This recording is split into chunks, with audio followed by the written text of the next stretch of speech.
सभी मैकेनिक भाइयों को मेरा सादर नमस्कार। मैं आशा करता हूं कि आप सभी लोग स्वस्थ होंगे और आपका काम भी अच्छे से चल रहा होगा। यह मेरा वीडियो स्पेशली मैकेनिक भाइयों के लिए है जो लोग परेशान हैं BS6 स्प्लेंडर को लेकर और उसकी मिसिंग प्रॉब्लम या अन्य इंजन इंडिकेटर लाइट को लेकर। तो आज सारी समस्याओं का समाधान मैं आपके कराने वाला हूं। यह वीडियो थोड़ा हो सकता है कि लंबा हो, लेकिन मैं आपको सही और अच्छे तरीके से समझाने की कोशिश करूंगा ताकि आपको भविष्य में ऐसी समस्याओं का सामना ना करना। हमारी जो BS6 बाइक है उसके अंदर नया प्रोग्रामिंग दिया गया है ECU, और उसको BS6 बनाया गया है एक्चुएटर और सेंसर को लगाकर। तो सबसे पहले मैं आपको बताना चाहूंगा एक्चुएटर और सेंसर में क्या फर्क है। सेंसर का काम है फिजिकल एक्टिविटी को इलेक्ट्रॉनिक एक्टिविटी में कन्वर्ट करना, और एक्चुएटर का काम है इलेक्ट्रॉनिक एक्टिविटी को फिजिकली एक्टिविटी में कन्वर्ट करना। अब इन दोनों के बीच का जो माध्यम है वो है ECU। सेंसर सिग्नल देता है कि हमारे जो फिजिकली वर्क इंजन के अंदर चल रहे हैं, क्या कुछ चल रहा है, वो सारी जानकारी सेंसर के माध्यम से ECU को जाती है। ECU सारी सिचुएशन को देखते हुए एक्सीलेटर डिमांड क्या है, कितना टेम्परेचर है, कितनी एयर का फ्लो है, वो सारी चीजों को समझते हुए एक्चुएटर को कमांड देता है कि आपको इतने समय पर इतना फ्यूल आगे भेजना है। तो ये तो हो गया आपको BS6 के बारे में। अब अगर मैं आम भाषा में बात करूं तो जैसे हम अपनी बॉडी के ऊपर देखते हैं, हमारी आंख, नाक, कान ये हमारे सेंसर है, और हमारे हाथ, मुंह, पैर ये हमारा एक्चुएटर है, और हमारा दिमाग हमारा ECU। तो ये मैंने आपको एक आम भाषा में बताया। अब हमारे पास जो बाइक आई है उसके अंदर इंजन इंडिकेटर लाइट जल रही है। ऑन होने के बाद नॉर्मली इंजन इंडिकेटर लाइट जलती है, लेकिन स्टार्ट होने के बाद उसको नहीं जलना चाहिए।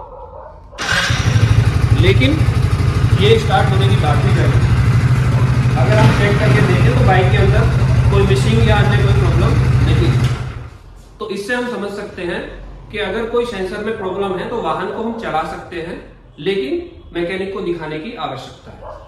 लेकिन अगर हमारा कोई एक्चुएटर खराब हो जाता है तो ऐसी स्थिति में हम वाहन को नहीं चला सकते या वाहन स्टार्ट भी नहीं होगा। तो अब हम चेक करेंगे कि इस बाइक में एक्चुअली प्रॉब्लम आई क्या है। ये हमारे पास स्कैनर है और ये है उसका कनेक्टर। स्कैन करके समस्या को पता कर सकते हैं। सबसे पहले हम साइड पैनल खोलते हैं। हाँ, एक बात मैं साथ के साथ बताना चाहूंगा कि जो भी प्रोसेस मैं करने जा रहा हूं वह सिर्फ मैकेनिक भाइयों को समझाने के लिए है। अन्य कोई व्यक्ति अगर इस काम को करता है तो वह कुछ नुकसान उठा सकता है या फिर कोई बड़ा नुकसान भी हो सकता है। तो वह अपनी जिम्मेवारी के साथ और अपनी समझदारी के साथ उसको करे। मेरा कहना यह है कि वो खुद करने की कोशिश ना करे।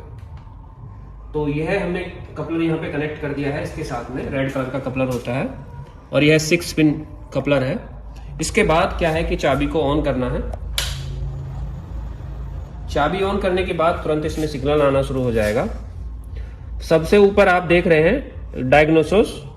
अब डायग्नोसिस करने के बाद में प्रोसेसिंग शुरू हो गई है।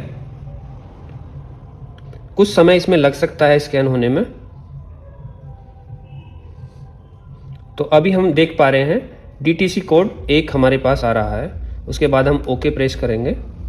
सबसे ऊपर रीड कोड आ रहा है। रीड करेंगे हम क्या समस्या है। अभी हम आप देख रहे हैं engine oil temperature sensor high, यानी कि हमारा इंजन ऑयल टेम्परेचर सेंसर जो है उसके अंदर कोई प्रॉब्लम है।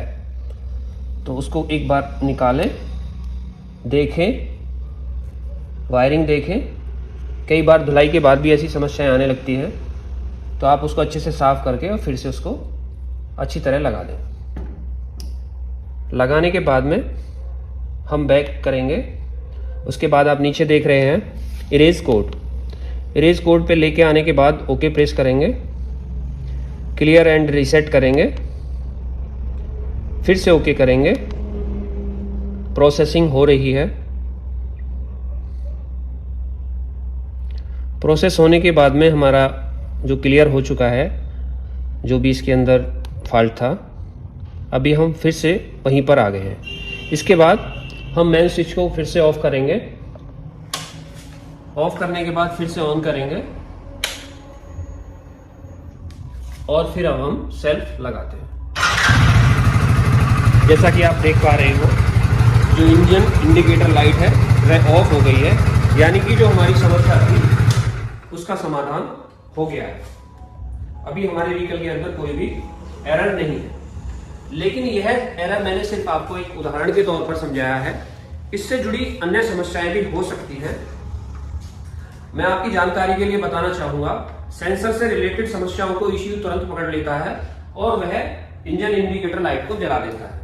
लेकिन मैंने कई बार देखा है कि एक्चुएटर से जुड़ी हुई समस्या को ECU बाद में पकड़ता है, जब वह बहुत ही ज्यादा खराब स्थिति में हो जाता है या फिर वर्क करना बंद कर देता है। उसके बाद ही वह इंजन इंडिकेटर लाइट को जलाता है। तो अगर हमारा एक्चुएटर खराब है तो हम कैसे पता लगाएंगे बाइक मिसिंग कर रही है, बार बार स्लो डाउन में बंद हो जाती है या स्टार्टिंग प्रॉब्लम हमारे साथ आ रही है, तो उन समस्याओं को हम कैसे सॉल्व करेंगे और कैसे उनका पता लगाएंगे। सबसे पहला तरीका है, अगर आपकी बाइक स्टार्टिंग प्रॉब्लम करती है या मिसिंग करती है तो आप देखें सेल्फ मारते समय अगर आपकी डिस्प्ले डाउन मारती है और बैटरी लो आपको लगती है कि मेरी बैटरी डाउन है, तो वह भी एक समस्या हो सकती है, क्योंकि स्विच ऑन होने के बाद में जो मोटर है हमारी टैंक के अंदर, फ्यूल पंप है, उसके आरपीएम अगर लो होंगे वह अच्छे से नहीं घूम पाएगी। उससे क्या होगा कि फ्यूल का जो प्रेशर है वो कम होगा। जो दूसरी समस्या है वह इंजेक्टर से रिलेटेड हो सकती है। हमारा जो इंजेक्टर है उसके अंदर कोई डस्ट, मेडिकल पार्ट या फिर अन्य कचरा आने की वजह से वह ब्लॉक हो जाता है और वह मिसिंग करने लगता है, जिससे फ्यूल की सप्लाई लो हो जाती है और उसका पता ECU को भी नहीं चलता है, जिससे हमें बार बार सेल्फ लेना पड़ता है या हमारी बाइक बार बार बंद होने लगती है। तो हम इंजेक्टर की भी जांच कर सकते हैं। अब हम जांच कैसे करेंगे? फ्यूल पंप की मोटर हमारी घूम रही है लेकिन फिर भी खराब है, उसका पता कैसे लगाएंगे? हमारे कौन सा सेंसर खराब है जिसकी वजह से बाइक मिसिंग कर रही है? और कई बार ऐसा होता है कि इंजन के अंदर, हमारे मीटर के अंदर कोई भी इंजन का इंडिकेटर लैंप नहीं चल रहा है, लेकिन फिर भी हम समस्या का सामना कर रहे हैं या हमारी बाइक हमें परेशान कर रही है। ऐसी बहुत सारी समस्याएं हम मैकेनिकों के साथ में होती हैं और हमें परेशान होना पड़ता है।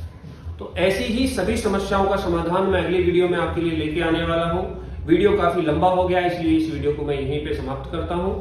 आगे स्टार्टिंग प्रॉब्लम, अगर हमारा फ्यूल पंप खराब है तो हम कैसे पता लगाएं?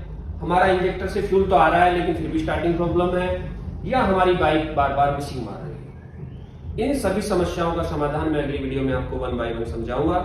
तो ऐसे ही वीडियो देखने के लिए आप मेरे साथ बने रहिए, क्योंकि ज्ञान बांटने से बढ़ता है और सहयोग करने से होता है। तो इसी वीडियो के साथ नमस्कार, सुखी रहिए, स्वस्थ रहिए।